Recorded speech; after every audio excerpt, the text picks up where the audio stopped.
शादी के पहले से ही विभा को कपड़े धोने का बड़ा शौक था। कभी नल के नीचे तो कभी तालाब के पास। अरे मेरी नीली वाली लुंगी नहीं दिख रही है। विभा की अम्मा, कहाँ रखी है लुंगी? अरे वो तो विभा ने परसों ही धोकर रखी थी आपकी अलमारी में, देखो वहीं होगी। वो ना मैंने आज धो दी, मुझे लगा कि गंदी हो गई होगी। अरे कैसे गंदी हो गई थी? उसे तो मैंने पहना भी नहीं। हे भगवान, इस लड़की के कपड़े धोने की आदत से परेशान हो गया हूँ मैं। जितना तो घर में राशन नहीं आता, उससे कहीं ज्यादा डिटर्जेंट पाउडर का खर्चा है। इसकी शादी करवा दो, शादी जाए अपने घर में ही करे काम, फिर चाहे घर के कपड़े धोने हो या पूरे गांव के। हाँ ठीक बोल रही हो, देखता हूँ मैं कोई लड़का। वो दिन भी आ जाता है जब विभा को देखने लड़के वाले आ जाते हैं। लड़की मुझे अच्छी लगी। होने वाली सास कहती है, बेटी अगर कुछ पूछना है तो पूछ लो। वैसे तो हमारी लड़की बहुत ही शर्मीली है, जो बोल दो वो मान लेती है, इसे क्या पूछना होगा। अरे कैसी बात कर रही हो माँ, मुझे इन लोगों के घर रहना है, सवाल तो कई है। हाँ हाँ बेटा, पूछ लो ना, क्या पूछना है। आप लोगों के घर कपड़े कौन धोता है? सास का मुंह बन जाता है। देखो, अगर तुम ये कहना चाहती हो कि तुम्हें कपड़े धोने नहीं आते तो सुन लो, कपड़े मैं ही धोती हूँ, लेकिन तुम्हारे आ जाने के बाद मैं रुमाल तक नहीं धोऊंगी। अरे चुप रहना भाग्यवान, बहू बेचारी घर आई नहीं, उसे डराना शुरू कर दिया। वो क्या है ना बिटिया, अभी तक तो ये कल्लू की माँ ही धोती थी, लेकिन अब तुम्हारे पापा तो दहेज में वॉशिंग मशीन देंगे ही। तभी विभा की माँ बोल पड़ती है, सवाल भी पूछा तो क्या, वैसे भाई साहब मशीन की तो फिर भी कपड़े धोने की कैपेसिटी होती है, मतलब जो बिटिया दे रहे हैं ना विभा, इसे कपड़े धोने का बहुत शौक है। ये आप लोगों के क्या, आस पड़ोस गांव मोहल्ले सबके कपड़े धो दे और उफ तक ना करे। बाहर देखा नहीं आपने कितने कपड़े सूख रहे हैं, सब हमारी बिटिया ने ही तो धोए हैं। बस भी करो ना माँ, शर्म आ रही इतनी तारीफ सुनकर।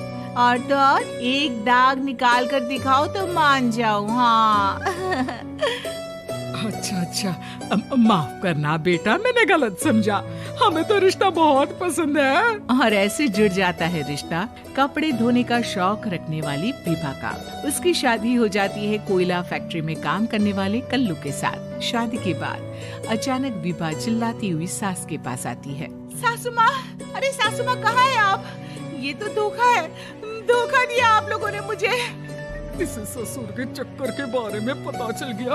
अरे तो उसमें तुझे क्यों धोखा मिला है? अरे नल में पानी नहीं आता, कपड़े कैसे कब धुलेंगे? अच्छा, तू पानी नहीं आ रहा उसकी बात कर रही है?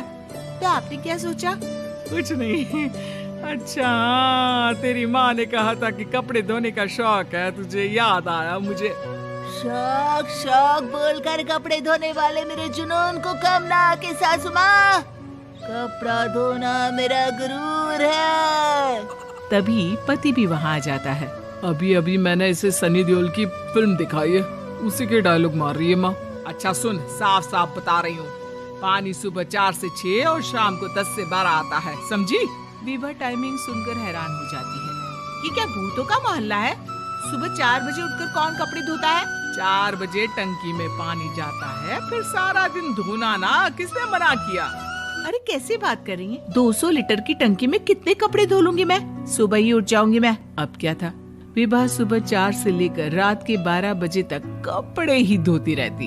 एक रोज सास पड़ोस से निकलकर कहीं जा रही होती है कि साथ वाली कहती है, हाँ कल्लू की माँ, जरा ये बताओ कि 2 साड़ी है, 2 ब्लाउज और एक पेटीकोट और एक नाड़े वाला लंबा कच्छा। हाँ तो? अरे तो क्या, कितना लोगी धुलाई ये बताओ। धोबन दिख रहे हैं हम क्या?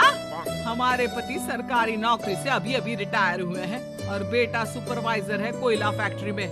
धोबन समझ रखा है हमें।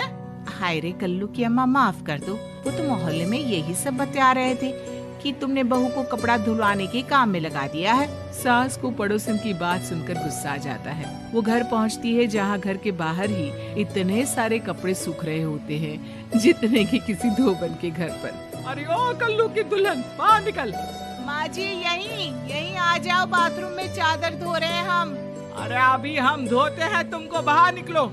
ये आस पड़ोस वाले बोल रहे हैं कि हम बहू से कपड़े धुलवा धुलवा कर उसे कपड़ा धोने वाली बना दिए हैं। अरे छोड़ो ना माँ जी, किन लोगों की बातों में आती हो।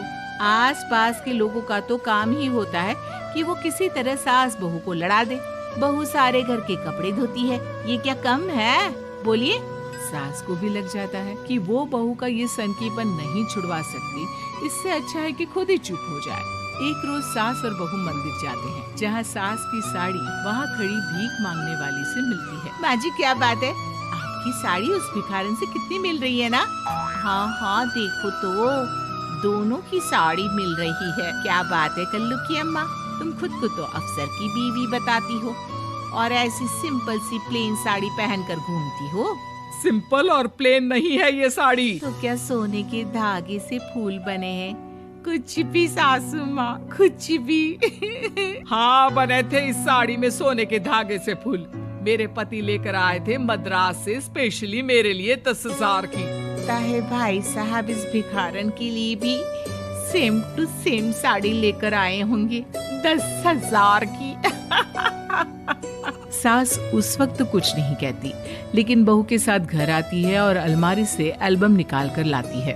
ये साड़ी देख रही है, ये वही साड़ी है जिसे मैंने अभी पहना था। इस साड़ी में ये जो चमकदार फूल दिख रहे हैं ना, ये सोने के धागों से काढ़े गए हैं।